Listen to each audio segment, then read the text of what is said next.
welcome to Zambia Today program. I am Alice Banda. Now, every 28th of April, the nation of Zambia celebrates the life of Dr. Kenneth Buchizia David Kaunda, popularly known to the world as KK. On the program, we feature Mr. Isaac Motonkama. Now, some young Zambians may wonder who this Zambian based in South Africa is and why we're talking to him today. Well, Mr. Isaac Motonkama was a close confidant of late Dr. Kenneth Kaunda.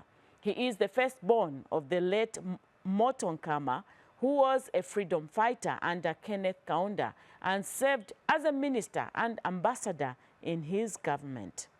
While preferring to stay in the background, he was one of those who was very close to him and was with him during some of his most important times. This included meetings with many leaders, including his late meetings with Nelson Mandela. He had a rare and privileged personal relationship with Dr. Kaunda. And speaking to us from Johannesburg, Mr. Isaac Motonkama, welcome to this interview, sir. Greetings, Alice, to yourself, to your colleagues in the studio, and to all of the viewers nationwide. Thank you so much. Now, Mr. Nkama, do you consider it a privilege to have had this very special personal relationship with Dr. Kaunda? There was clearly a lot of trust between the two of you. What was the basis of that trust? And given your closeness to him, what made you decide that you wanted to stay in the background? Well, firstly, Alice, let me start by saying that when we are speaking of that great man, that giant of a leader, Dr. Kenneth Kaunda, at this particular time, we are all aware that we've lost the late Kaweche Kaunda, a great, great character, a great soul, and may his soul rest in peace. So I really just wanted to start off by recognizing the loss of this great brother of ours. Well, yes, it was a privilege, it was an honor, but I also saw it as a sense of duty, because loyalty is something that is extremely important to every single individual. And what was the basis of the trust? Well, essentially three things. Firstly, reliability.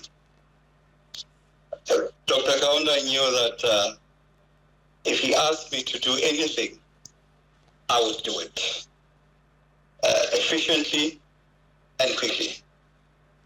The second thing was confidentiality. When you work with a leader, confidentiality is very, very important. And Dr. Kaunda knew that he could tell me anything, and that the things that he shared with me, those that I considered to be secret or confidential, I would keep them until the day I died. And he knew that. And so we shared many, many things because we had an absolute trust with each other. And the third thing, of course, was just being available. I was always available for him whenever he needed me and whenever he needed anything for me to do. And so over the years, that developed into this privileged trust that I feel privileged to have been part of. Of course, there were others, but I also feel very privileged to have been one of those that he trusted. And with regards to what made me decide to stay in the background, well, I guess that is more of my nature. I'm more efficient when I'm working in the background and quietly doing things. I'm comfortable that way. So I hope I've answered your question. Yes, you have. When we talk about Kenneth Kaunda, why do you think he was so revered on the continent, even years after he left office until his death? Firstly, he was a very principled person. not only in terms of politics, but in terms of also his personal life and his personal habits and attributes. And it's very difficult to be principled, especially in the modern world. And many leaders all over the world, all over the continent, want to change colors as and when it suits them. And it's very difficult to stick to difficult principles. So the freedom struggle, for instance, for the subcontinent was a difficult position for Zambia to take, both politically and economically. But he stuck to that because he was principled. But let me share something, Alice, with your viewers that many may not be aware of, especially the younger ones. Yes, talk about his qualities, the qualities that he possessed that made him so respected and sometimes controversial, if I may say it that way. Well, I want to share something about power, Alice, which the younger ones may not be fully aware. When you talk of political power and leaders, even in the business world, there are two types of power.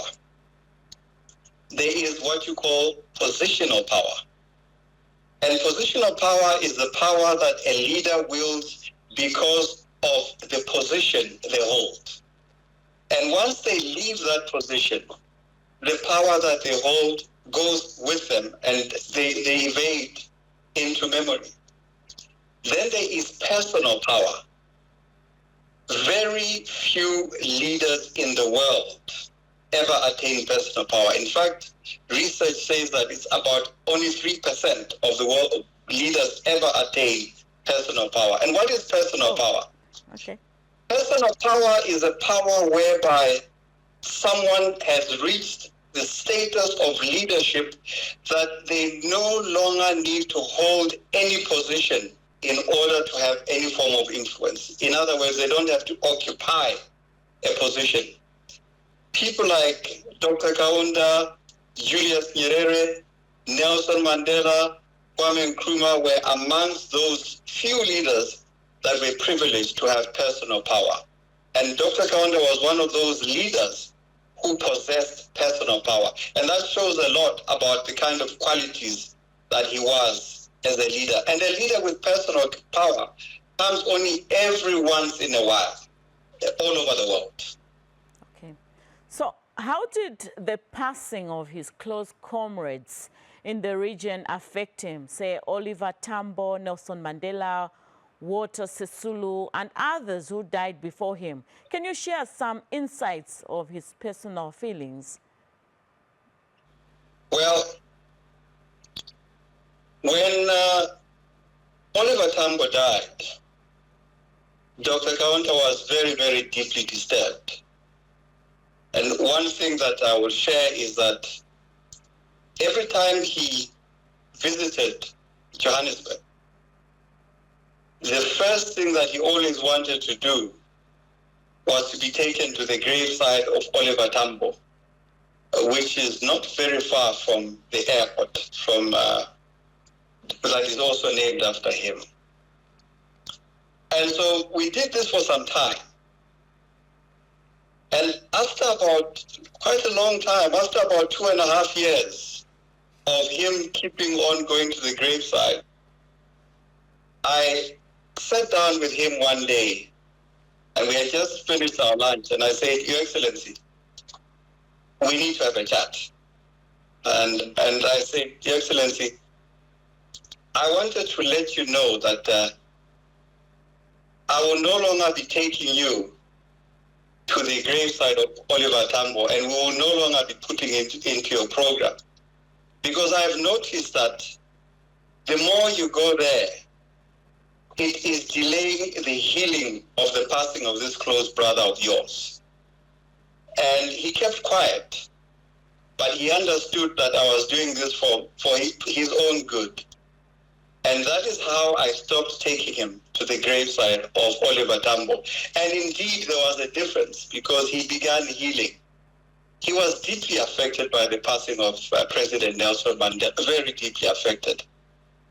And he was also very deeply affected by the passing of Walter Sisulu, amongst others. In fact, with President Mandela, it was almost profound because their very last meeting, when it was time for us to leave, I actually found it difficult to separate them.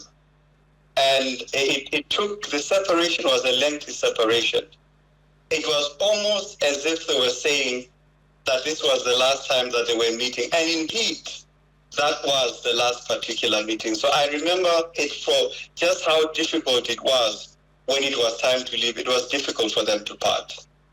So those are some of the deaths that obviously of colleagues outside of family that deeply affected them. Did you witness any moment or any time where Dr. Kaunda visited probably a funeral house and how he behaved and how he handled the whole funeral, one of his close friends?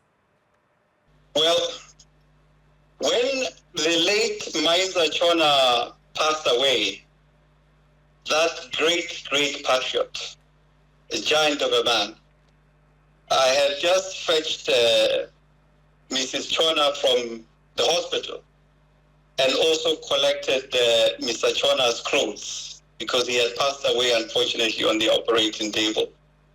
And after attending to the administrative issues, we had designated one of our countrymen whose house is near the hospital to be the funeral house. And so I went with Dr. Kaunda there, and when we arrived there, people were sitting on the chairs, and naturally they stood up when President Kaunda came in, and they greeted him. And immediately after they all finished greeting him, Dr. Kaunda sat on the floor. He just automatically sat on the floor. And it was a very embarrassing situation because everyone else who had been sitting on the chair when we were walking in, suddenly then all had to go on the floor. But he did things like that very, very naturally because humility to him came very naturally. It is something that he did not even have to make an effort. It was part and parcel of his personal DNA. Mr. Kama, away from funerals, do you have any fond memories or stories that capture, his character outside politics? I see you shared with us a photo of Keke with a guitar, and he was always with a guitar. He loved his guitar. Can you share maybe a memory? Well, yes, I will share two, actually, with that particular one. That photo with me holding the microphone to him and he's singing was a very important moment in the history of both Zambia and South Africa. There is a town in the northwest province of South Africa, that is the province bordering Botswana. There is a district, a large district, that is named the Kenneth Kaunda District Municipality. And so when it was being named, the mayor asked if I could ask KK to come and honor them with their presence. And I said, well, I'll certainly do that. I'll make sure he comes. So Dr. Kaunda came down, and that particular picture was actually the day that district was named after him. And so as he was walking up the stairs to the podium to make his speech, there had been a band that was playing. And just instinctively, without any plan, he went to the person who was playing the guitar, and he took the guitar from his chest, and he just walked on stage with it, and he began strumming away and singing beautifully, as he always did. Singing? He sang Tiende Pamosi, but he put a lot of names of Nelson Mandela and all of his colleagues. And the mayor of Kenneth Kaunda District Municipality, her name was Pinky Muloi, which she later on became a minister, she actually cried. And as did other people as well. I'll mention another one, another very profound, humorous moment is, I think you've got the clip there, is on the occasion of ANC's 100th anniversary. When we were preparing for, just the final logistics, he then said to me he wants to run up the stage. And I said, well, if you are going to run up the stage, you can't do so with your walking stick because you may trip over it.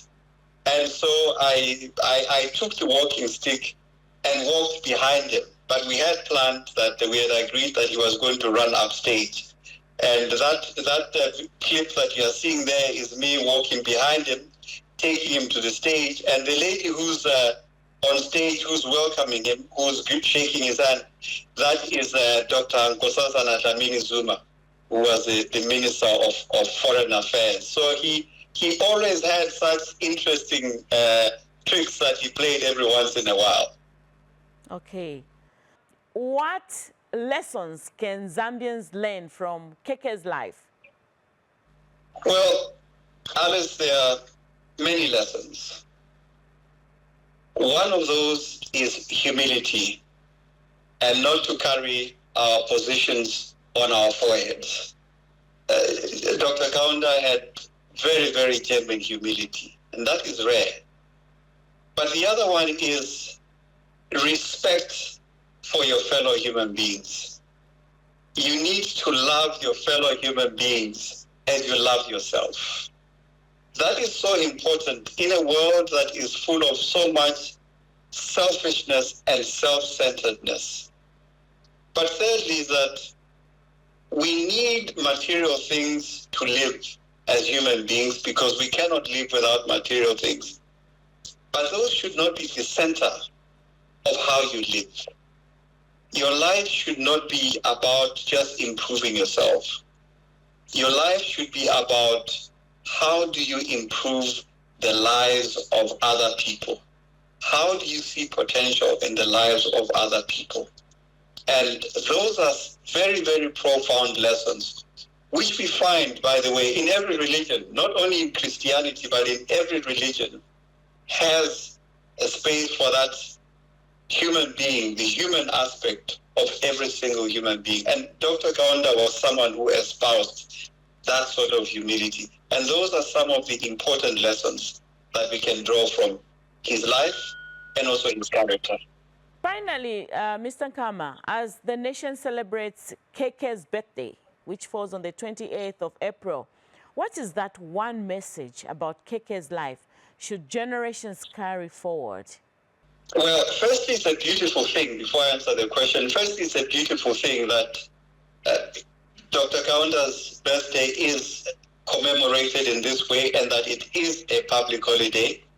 It is my wish that it should remain so for generations to come because we only have one founding father of the nation. Every country can only have one founding father, and our founding father is Dr. Kenneth Kaunda. That can never change.